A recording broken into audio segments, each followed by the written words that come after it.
In 1822, a New York clergyman named Clement Clark Moore spun together Christmas memories for his children.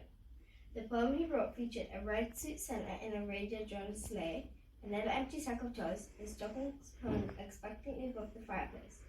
He called it a visit from St. Nicholas, and was published then anonymously in the newspaper in Troy, New York. It captured the public's imagination. The poem's opening line, "'Twas the night before Christmas," soon replaced the original title. One reason Moore's poem has endured there is joy to read, that, beginning in a hushed suspense, the poem builds a dramatic crescendo as the rockling verses usher the mysterious midnight visitor. A tale of anticipation and wonder, the night before Christmas, has become a holiday tradition in itself for many families.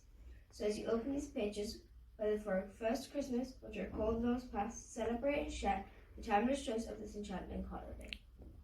It was the night before Christmas went all through the house.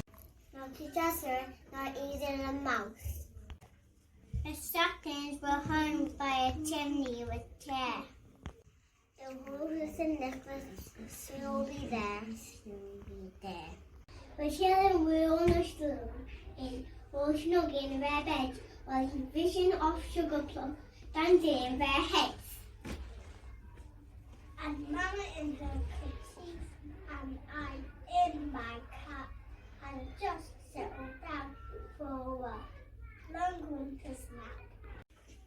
When out on the lawn there rose such a clatter, I sprang from my bed to see what was the matter. Away to the window I flew like a flash, tore open the shutters and threw up the sash.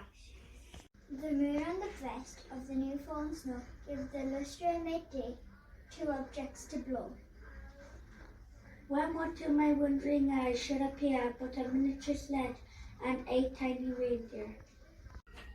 With a little old driver, so lively and quick, I knew in a moment it must be St. Nick. More rapid than eagles his curses they came, and he whistled and shouted and called them by name. Now Dasher, now Dancer, now Prancer and Vixen, on Comet, on Cupid, on John and Blitzen. To the top of the porch, to the top of the wall, now dash away, dash away, dash away all. As dryly as before the wild hurricane fly, when they meet with an obstacle, mount to the sky. So up to the house leapt the course as they flew, with a sleigh full of toys and St. Nicholas too. And then on a tinkling I heard on the roof the ants sing a poem of the little hoof.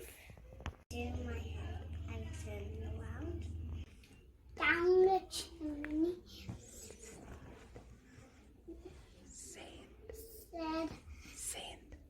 said Nicholas came with a bound. He was dressed all in fur, from his head to his foot, and his clothes were all tarnished with dashes and suit.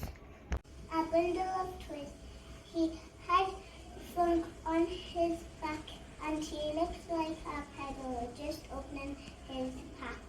His eyes, how they twinkled, his dimples, how merry. His cheeks were like roses, his nose like a cherry. His droll little mouth was drawn up like a bow, and his beard on his chin was as white as the snow. The stump of a pipe he held tight in his teeth, and the smoke encircled his head like a wreath. He had a broad face and a little round belly that shook when he laughed like a bowl full of jelly. He was chubby and plump, a right jolly old dog, and I laughed when I saw him in spite of myself. A wink of his eye and a twist of his head soon gave me to know I had nothing to dread. He spoke not a word, but went straight to his work, and filled all the stockings, then turned with a jerk. And laying his finger aside of his nose, and giving a nod of the chimney he rose. He sprang to his sleigh, to his team gave a whistle, and they all flew like the down of a thistle. But I heard him exclaim, as he drove out of sight, "Merry Christmas to all, and to all a good night."